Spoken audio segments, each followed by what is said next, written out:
प्रिय विद्यार्थियों, आज मैं इस वीडियो में दही वाली मगम्मा कहानी के बारे में बताने जा रहा हूँ।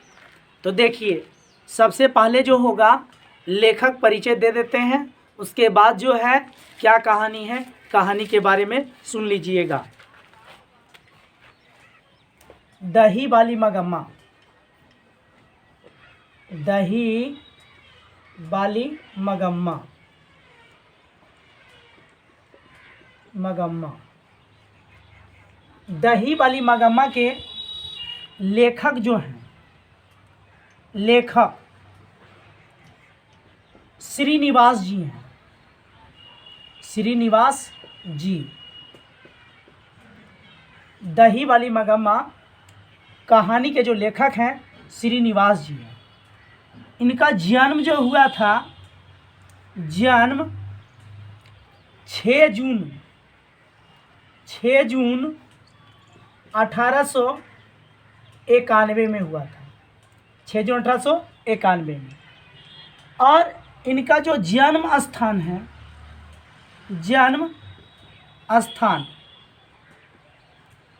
इनका जन्म स्थान है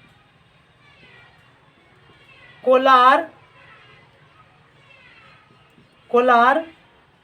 कर्नाटक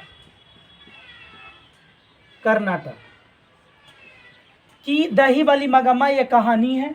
इस कहानी के जो लेखक हैं श्रीनिवास जी हैं।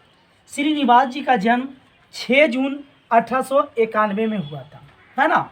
इनका जन्म स्थान जो है कोलार, कर्नाटक। और भाषा जो है,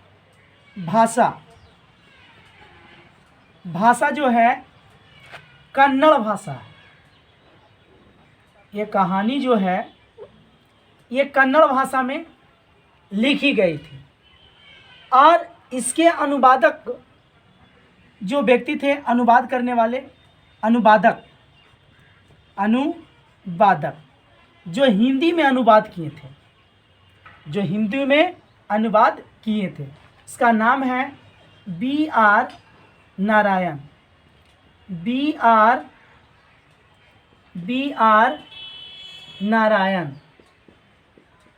नारायण। दही वाली मगम्मा ये क्या है? तो कहानी है। क्या है? कहानी है। और इस कहानी के जो लेखक हैं श्रीनिवास जी, इनका जन्म जो हुआ था 6 जून 1891 में। इनका जन्म जो हुआ था 6 जून 1891 में। और इनका जन्म जो हुआ था कोलार, कर्नाटक में। ये जो है ना, ये कहानी जो है कन्नड़ भाषा की कहानी है। किस भाषा की है? कन्नड़ भाषा की कहानी है। इसके हिंदी अनुवादक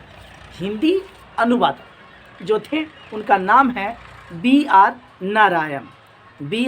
नारायण। तो प्यारे विद्यार्थियों, यहाँ तक जो हुआ लेखक परिचय।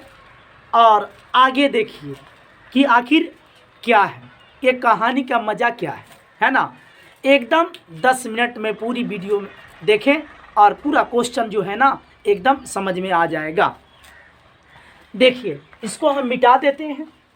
ये कहानी में 4 सदस्य हैं। दही वाली मगम्मा कहानी जो है, दही वाली मगम्मा कहानी, इस कहानी में 4 सदस्य हैं। एक है मगम्मा, एक मगम्मा का बेटा, और एक है नजम्मा और नजम्मा के बेटा।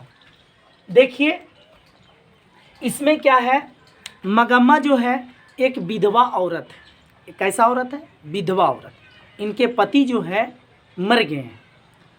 दही वाली मगम्मा जो है ये क्या करती थी? दही बेचा करती थी। दही वाली मगम्मा जो है ये दही बेचती थी, और दही बेचकर जो है ये जीवन यापन करती थी। ये जो है मगम्मा दही बेचने के लिए ये बेंगलुरु शहर जाती है। मगम्मा जो है दही बेचने के लिए बेंगलुरु शहर जाती है। कौन? मगम्मा जो है दही बेचने के लिए बेंगलुरु शहर जाती है। और दही बेचकर जो पैसा लाती है, वो पैसा से अपना जीवन यापन करती है। और उस पैसे को जो है ना कुछ जो है बचाकर साल भर में जो है एकागो जो है गहना जबर इसको बनाकर भी देती है। कौन? मगम्मा। मगम्मा के ये बहू है नजम्मा, है ना। मगम्मा के बहू कौन है? नजम्मा। इनको जबर देती है। उसके बाद क्या होता है कि ये जो है मालकिनी की तरह रहती है। मगम्मा जो है ये अपने घर में मालकिनी की तरह रहती है। एक दिन क्या होती है, मगम्मा दही बेचने के लिए बेंगलुरु शहर चली जाती है और बेंगलुरु शहर से जो है ना बेचकर आती रहती है। तो उस समय जो है ना इनकी बहू जो है नजम्मा अपने बेटे को जो है ना क्या कर रही थी? पीट रही थी। नजम्मा जो है अपना बेटा को पीट रही थी। जब पीट रही थी तो मगम्मा का नज़र पड़ गया उनके पोता पर पीटते हुए। तब बोली कि अरे राजसी, इस बच्चे को क्यों पीट रही हो? इस बच्चे को क्यों पीट रही हो? तो राजसी शब्द जो है मगम्मा बोली, राजसी, राजसी, अरे राजसी, इस छोटे बच्चे को क्यों पीट रही हो? तो नजम्मा को जो है ना बहुत बुरा लगा। ये सब जो है नजम्मा को बहुत बुरा लगा। उसके बाद जो है क्रोधित होकर नजम्मा मगम्मा को जो है ना भला बुरा भी कह दिया। जब भला बुरा कह देने के बाद जो है ना क्या हुआ कि मगम्मा कहती है आने दो घर वाले को अर्थात वो अपने बेटे को। जब बेटा आया तब मगम्मा बोली कि देखो तुम्हारी जो पत्नी है बच्चा को पीट रही थी, तो हमने बोले कि अरे रांची बच्चे को क्यों पीट रही हो, उतना में हमको भला बुरा कह दिया। इतना पर क्या हुआ, बेटा कुछ भी नहीं बोला और वो अपना पत्नी का पक्ष ले लिया। मगम्मा तो पूरा एकदम चुपचाप, अब क्या करे भाई, क्या करे, जब अपना पक्ष ले ली करे सो क्या। अब क्या हुआ कि इतना पर मगम्मा बोलती है आज दोपहर से जो है मैं अलग खाना बनाऊँ। तो बेटा कहते हैं आपकी मर्जी, जैसा आपका मन बना सकते हैं। इतना पर मगम्मा क्या हुआ कि अलग खाना बनाना शुरू कर दी। कौन? मगम्मा जो है अलग खाना बनाना शुरू कर दी। जब अलग खाना बनाना शुरू कर देने के बाद जो है मगम्मा क्या करती थी, अकेले दही बेचती थी और जो पैसा होता था वो रखती थी।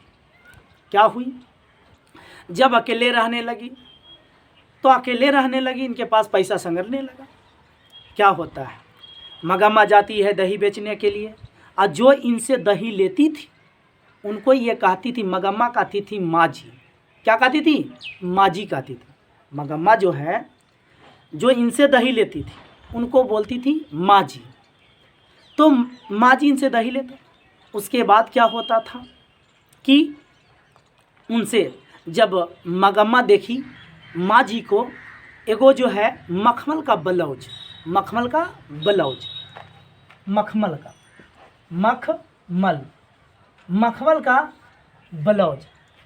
तो मगम्मा कहती है माँ जी ये मखमल का ब्लाउज तो बहुत ही अच्छा लगता है, मुझे भी एक सिलाना है। तो बोले ठीक है कोई बात नहीं, सिला ली। तो मगम्मा क्या करती है कि मखमल का ब्लाउज जो है ब्लाउज 7 से 8 रुपया जिसका कीमत है, मखमल का ब्लाउज का कीमत कितना है? 7 से 8 रुपया, है ना। 7 से 8 रुपया है। वो मखमल का ब्लाउज खरीद लेती है और पहनती है और पान सुपारी भी खाती थी। मगम्मा जो है पान सुपारी भी खाती थी। एकदम पहन ली।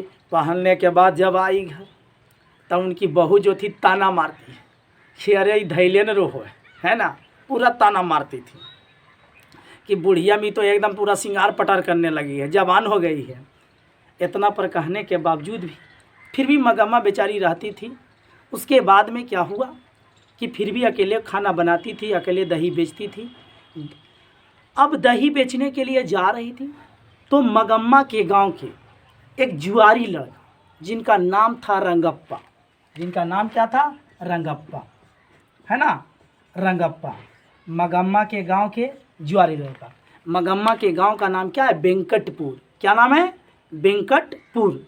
तो वहीं के एक जुआरी लड़का था जिसका नाम था रंगप्पा, है ना। ये बहुत ही बदमाश था।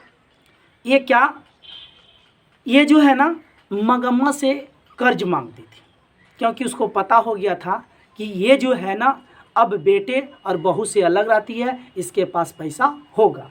तो ये जो है रंगप्पा मगम्मा से कर्ज मांगती थी। जब कर्ज मांगती थी तो मगम्मा बोली कि हमारे पास तो पैसा नहीं है।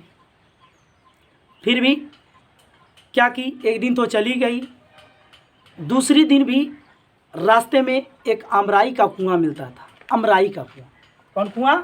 अमराई का कुआं रास्ते में मिलता था। अमराई का कुआं मिलता था। उस कुएं तक पुनः दूसरे दिन भी अमराई के कुआं के पास दूसरे दिन भी जो रंगप्पा बैठा हुआ था उसको ज़बरदस्ती बैठा।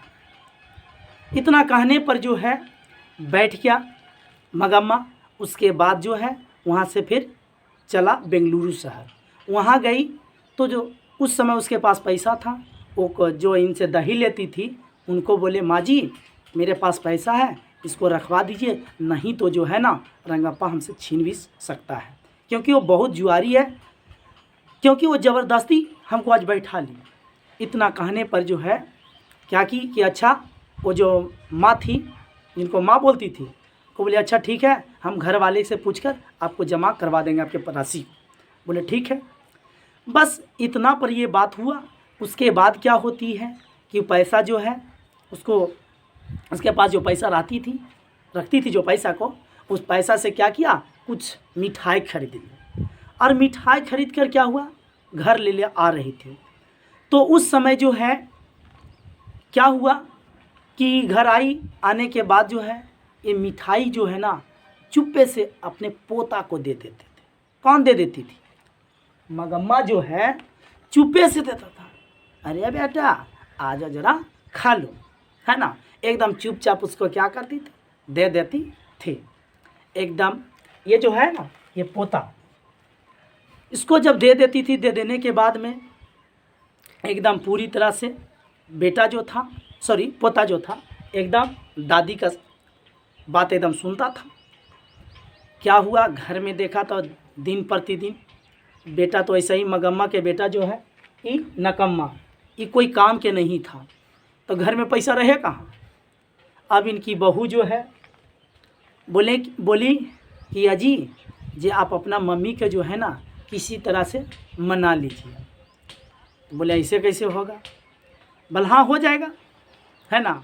कि जो मगम्मा के बहू जो है नजम्मा, ये नजम्मा क्या की, अपने बेटे को सिखा दिया कि अरे बेटा तुम दादी माँ के पास जाना, बोलना दादी माँ तुम मुझे बहुत प्यार करती हो, तुम मुझे मिठाई देती हो, तुम मुझे खिलाती हो। और ये बात जो है ना मगम्मा को बहुत ही अच्छा लगा। इतना बात जाकर जो है जो वो क्या किया बच्चा, मतलब मगम्मा के पास बोला। अब बोलने के बाद जो है दादी को, मतलब मगम्मा को अच्छा लगा, आपस में मिल गया। तो झगड़ा मिटाने का मात्र एक उपाय था जो है पोता। और झगड़ा जो हुआ था किस शब्द को लेकर हुआ था, तो राक्षसी शब्द को लेकर हुआ था। तो प्रिय विद्यार्थियों आशा करता हूँ कि ये जो है ना चैप्टर आपको आसानी से समझ में आ गया होगा, और इससे आशा करता हूँ कि एक भी क्वेश्चन आपसे छूटेगा नहीं, है ना। मतलब सास और बहू में जो झगड़ा का कारण था राक्षसी शब्द को लेकर, और जो आपस में मिला तो पोता मिलने का मात्र एक कारण था, वो पोता था। चलिए आज की सेवा यहाँ तक, और जो भी ऑब्जेक्टिव जो क्वेश्चन होंगे और सब्जेक्टिव जो अगले वीडियो में आप देख लीजिएगा।